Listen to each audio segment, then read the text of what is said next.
Imagine a time when the American frontier was wild, lawless, and unforgiving, a place where justice was scarce and fear ruled the night. Now, picture two brothers whose names would become synonymous with terror, brutality, and a chilling legacy that haunts the hills of Kentucky and Tennessee to this day. These were the Harpe brothers, America's very first serial killers, whose bloody trail of violence and madness carved a dark chapter into the nation's early history. But their story is more than just horror and crime. It's a twisted blend of myth, legend, and the harsh reality of a young country struggling to tame its wilderness. Stay with us as we unravel the terrifying saga of the Harpe brothers, their gruesome crimes, the chilling folklore they inspired, and the lasting impact they left on American history. This is a story you won't forget. Often regarded as America's first genuine serial killers, their tale mixes history and legend, creating a haunting image of early frontier chaos. If you're drawn to the shadowy side of American history, especially the hidden stories that shaped the wilderness, be sure to subscribe to our channel. We explore the past thoroughly to reveal the most captivating Old West legends, one story at a time. Micajah, Big Harpe, and Wiley Little Harpe are frequently acknowledged as the earliest documented serial killers in early American history. Their crimes occurred throughout the frontier areas of Tennessee, Kentucky, Illinois, and Mississippi during the final decades of the 18th century. Although often described as brothers, they were actually cousins. Both were born into Scottish immigrant families who had established themselves in Orange County, North Carolina. Micajah was the son of John Harpe, while Wiley, originally named Joshua, was the son of John's brother, William. At some point, the family chose to drop the E from their surname, shortening it to Harpe. The two cousins were raised close to one another and were distinguished by their physical differences. Micajah, being considerably larger, was nicknamed Big Harpe, while Wiley, who was smaller in stature, was called Little Harpe. In 1775, as young men, they left North Carolina for Virginia with the plan to work as overseers of enslaved people, a common occupation during that period. However, the outbreak of the American Revolution quickly changed their direction.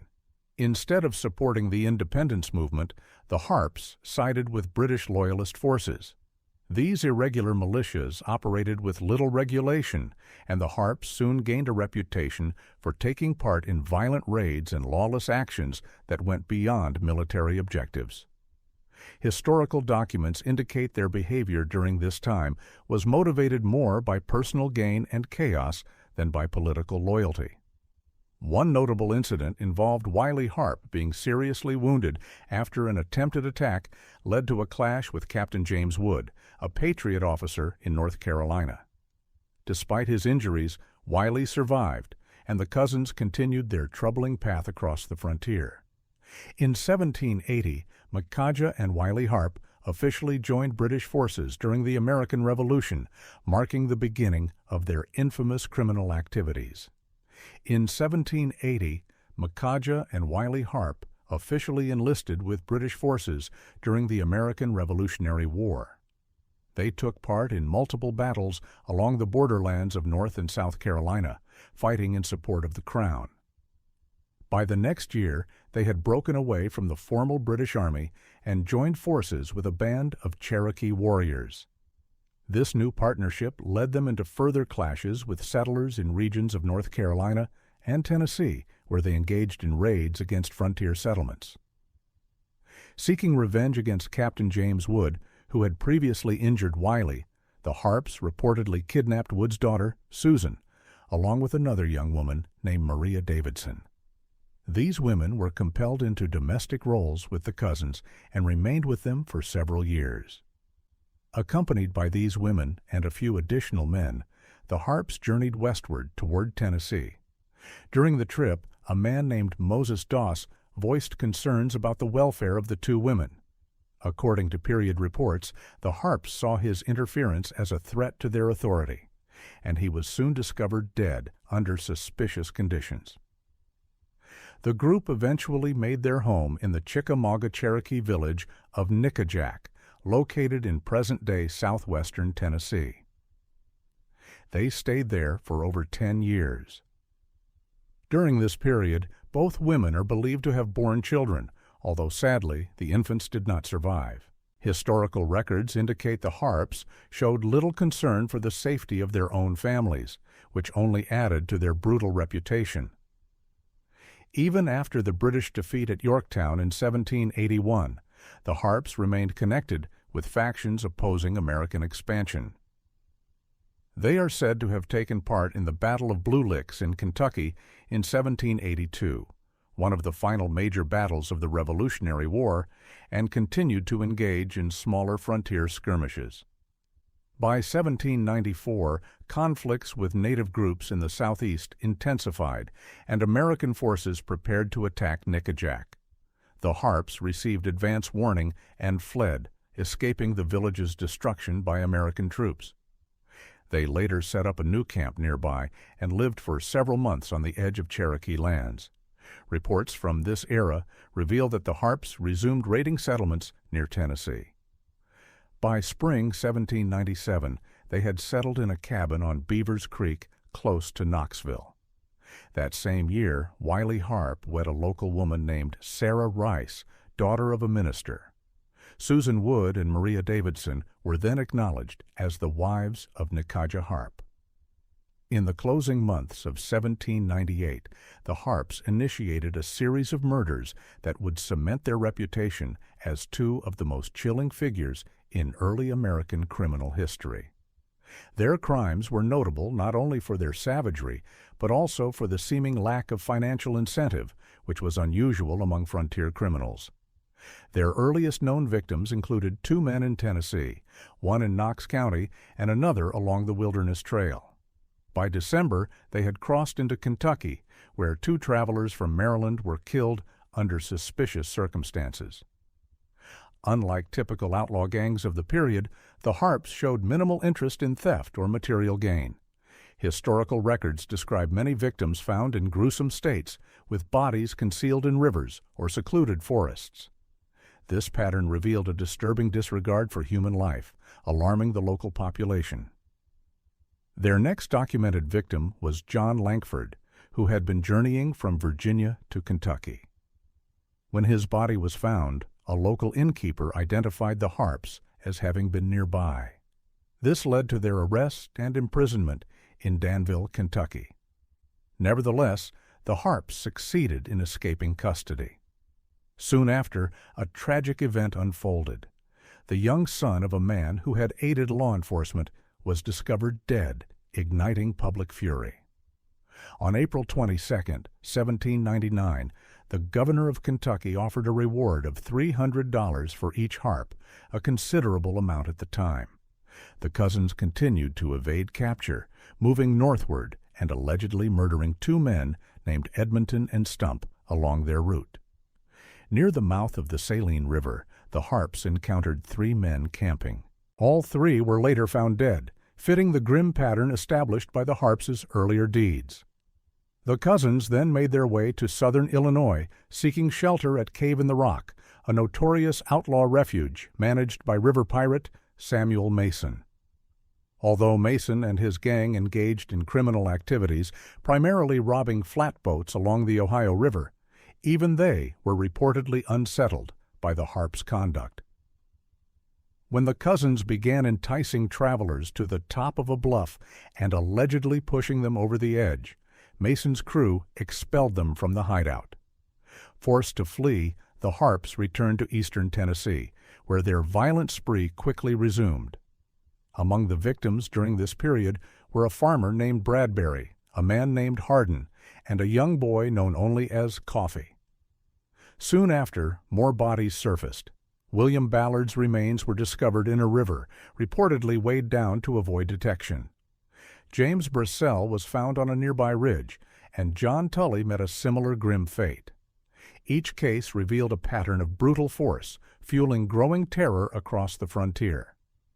In south-central Kentucky, the Harpes pressed on with their deadly rampage. John Graves and his teenage son were discovered dead, both having suffered fatal head wounds, believed to have been inflicted with an axe.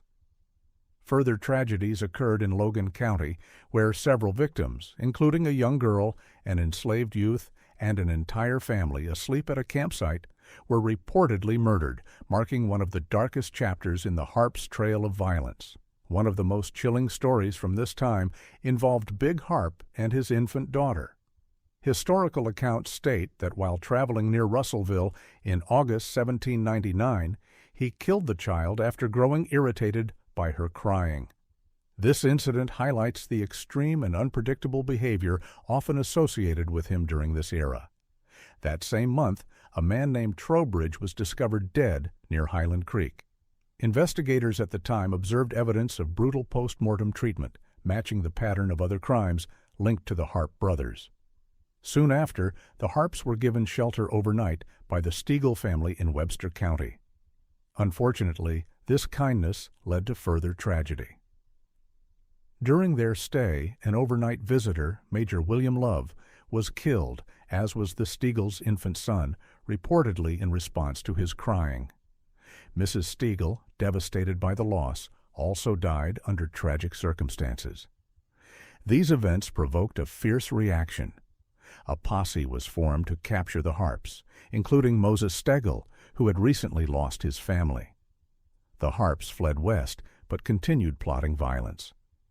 While preparing to attack another settler, George Smith, they were intercepted by the posse on August 24, 1799. In the chase, Big Harpe was wounded and eventually unseated from his horse. As he lay dying, he allegedly confessed to causing 20 deaths. Local tradition holds that Moses Stegel exacted personal vengeance by decapitating Big Harpe, whose head was then displayed on a pole at a crossroads near Henderson, Kentucky, as a public warning. Meanwhile, Little Harpe escaped capture and returned to Cave in the Rock, rejoining the Mason gang. By 1803, he was living under the alias John Seton. When a large bounty was placed on gang leader Samuel Mason, Little Harpe and an accomplice, James May, killed Mason and brought his head to authorities for the reward. Their plan failed when they were recognized as wanted criminals and arrested. Though they briefly escaped, both were soon recaptured, tried, and sentenced to death. In January 1804, they were executed. Like Big Harpe before them, their heads were displayed on stakes along the Natchez Trace, intended to warn and deter other criminals active on the frontier. Historians estimate that the Harpes were responsible for the deaths of over 40 people, including men, women, and children. Their story remains one of the most disturbing in early American criminal history, notable for its brutality and the psychological complexity behind their crimes. After her time with the Harpes, Sally Rice Harpe returned to Knoxville, Tennessee, to live with her father. In the following years, she remarried a respected man and raised a large family. Her life took a more stable and honorable path. Susan Wood chose to stay in the Russellville area. Like Sally, she led a quiet and respectable life after her association with the Harpes, eventually passing away in Tennessee. Maria Davidson, who adopted the name Betsy Roberts, married John Huffstutler in September 1803. The couple settled in Hamilton County, Illinois, where they raised many children and lived until their deaths in the 1860s. After the Harpe brothers' crimes, many extended family members opted to change their surnames to avoid the stigma tied to the Harpes' violent legacy. Over time, the dark history of the Harpes inspired ghost stories and folklore, especially surrounding Big Harpe. One of the most lasting legends is connected to a place called Witch Dance in Mississippi. Situated between Tupelo and Houston along the Natchez Trace, this location was once inhabited by indigenous mound-building cultures and later became known for supernatural tales. According to local legend, Witch Dance was believed to be the gathering spot for a coven of witches who held ceremonies there at night. The tale goes that wherever their feet touched the ground during their dances, the grass would mysteriously wither and never grow back. These barren spots still remain and can be seen today, adding to the mystery. Before his capture, Big Harpe reportedly traveled this stretch of the Natchez Trace with a native guide who pointed out these areas and recounted the legend. Harpe, known for his daring and mocking nature, is said to have laughed at the story and even leapt from one dead patch to another, daring the witches to appear. Although nothing unusual happened at the time, the legend did not end there. After Big Harpe was tracked down and killed in Kentucky in August 1799, his head was placed in a tree as a warning. According to oral tradition, a woman believed to be a witch later took the skull, ground it into powder, and used it in a healing ritual. Travelers along the trace would share these stories, often claiming to hear eerie laughter from the woods near Witch Dance.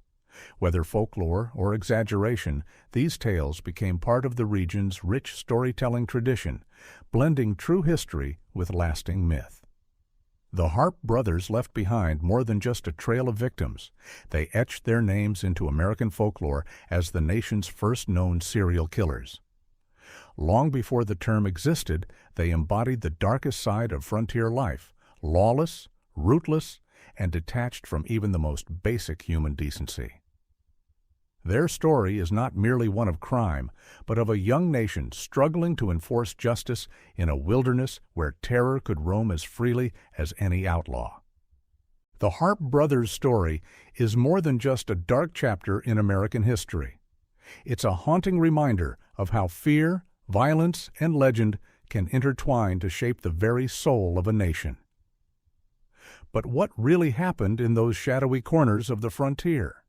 Were the Harpes simply ruthless killers, or is there more to their tale hidden beneath layers of myth and mystery? We want to hear your thoughts. Could the truth be stranger than the stories we've uncovered? Drop your theories and questions in the comments below, and don't forget to subscribe for more chilling tales from America's past. The frontier's darkest secrets are waiting. Are you ready to uncover them?